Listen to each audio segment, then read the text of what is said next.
Imagine a world that's run out of fresh water. A world where it's so hot crops can no longer grow.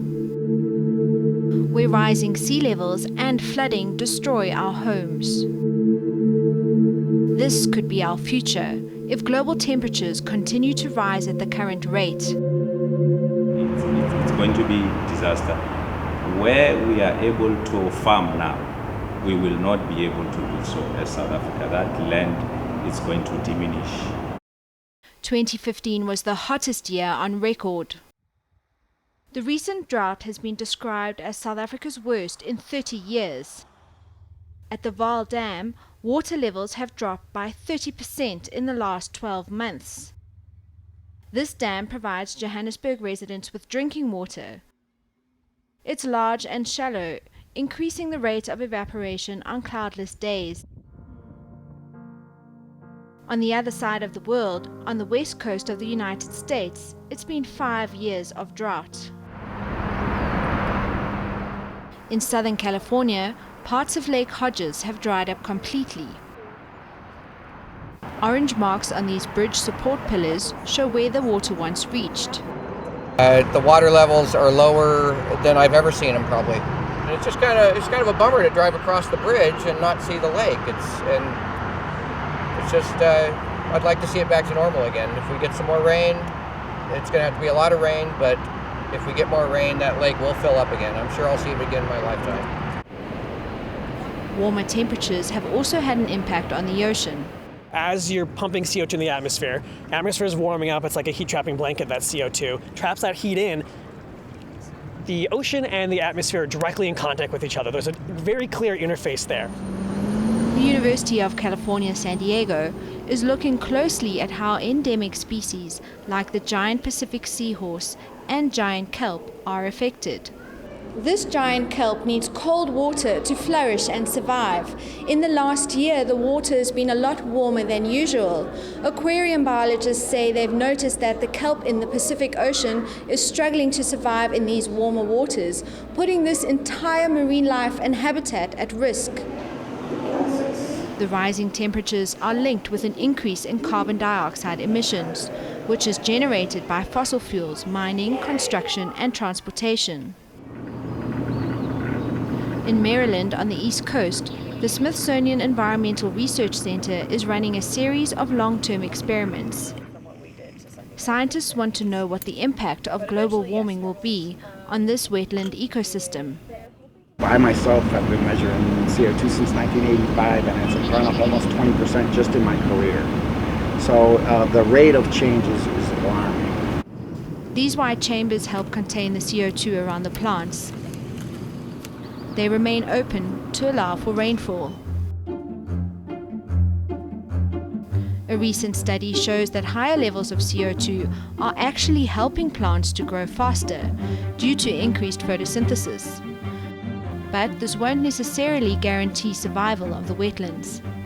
According to the latest data on the rates of sea level rise, it looks like sea levels may rise at such a rate that many wetland ecosystems like this will end up underwater in 100 years.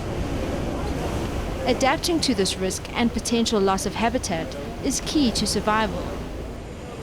More than 8 million people live in New York City, many in areas surrounded by water. In 2012, Superstorm Sandy caused major damage and destruction to Manhattan and other parts of New York. This cost billions to repair. Officials say this was the turning point in making the city more resilient to climate change. I think when the water started flowing into the Brooklyn Battery Tunnel, when you started seeing the major infrastructure, the New York City subway, be inundated by water on the television, you started realizing that this is something a little bit different. And you know, in the US, when Hurricane Katrina happened, we were extremely shocked, extremely devastated, but we thought it was a one-time occurrence. When Hurricane Sandy happened again, we started realizing that this is the new reality. These sandbags have been put here to protect homes in low coastal areas from flooding. This intervention was implemented a little too late for former residents of this neighborhood. Here on Kissam Avenue, a row of houses once stood. The debris has been cleared and the houses that remain have been abandoned. Others are being rebuilt to survive severe storms. This is one example of climate change adaptation taking place around the world. In 2015, global leaders met in France to form the COP21 Paris Agreement. They plan to reduce greenhouse gas emissions around the world from the year 2020. In April, more than 100 countries participated in the first signing of the climate commitments. However, it can only be legally binding if 55 countries representing at least 55% of total emissions join the agreement. Without the US, we will be in trouble. The US plus China, just those two countries account for 37% of total global emissions. As the two largest emitters, China and the United States need to join the agreement. We're currently working on putting our papers in order. We have committed to do so by the end of this year, so we intend to do it in 2016. This is good news for South Africa. This will not only give us confidence that the agreement will hold, but it will also reassure everyone that the implementation of the Paris Agreement will be done. South Africa's submission to the COP agreement states that despite the need to adapt to climate change, job creation comes first. But officials in the United States are among those who say that countries like South Africa don't need to choose between industrialization and sustainability.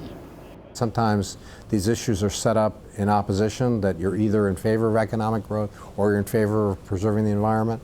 In this case, it's not only these are not concepts in opposition, they actually reinforce each other by pursuing policies that support clean energy. We're actually going to create more economic growth. South Africa has a few advantages. You know, they don't have to make the same mistakes that we've made.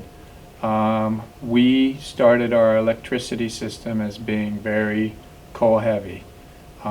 We made a decision that we wanted our infrastructure to extend to every community in the United States. I mean, that's a good thing. But what we ended up doing was sort of building a lot of infrastructure, burning a lot of coal, and you know, you can start from a cleaner place in some respects. South Africa plans to meet the COP21 target of a 42% reduction in emissions by 2025. This will be achieved through investing in renewable energy. By 2030, the government wants 40% of its electricity to come from renewables. And we remain convinced that in order to see the economic regeneration of Africa, energy, and particularly clean energy, is going to underpin all the efforts that we are involved in. These targets could be a challenge, while the government continues to build new coal-fired power stations like Eskom's Medupi and Kusile plants. So it's catastrophic for Africa. We're already a very dry continent, and South Africa is a very dry country. And if we don't start doing things around climate mitigation and climate adaptation, the impacts of climate change are just going to become worse and worse for Africa.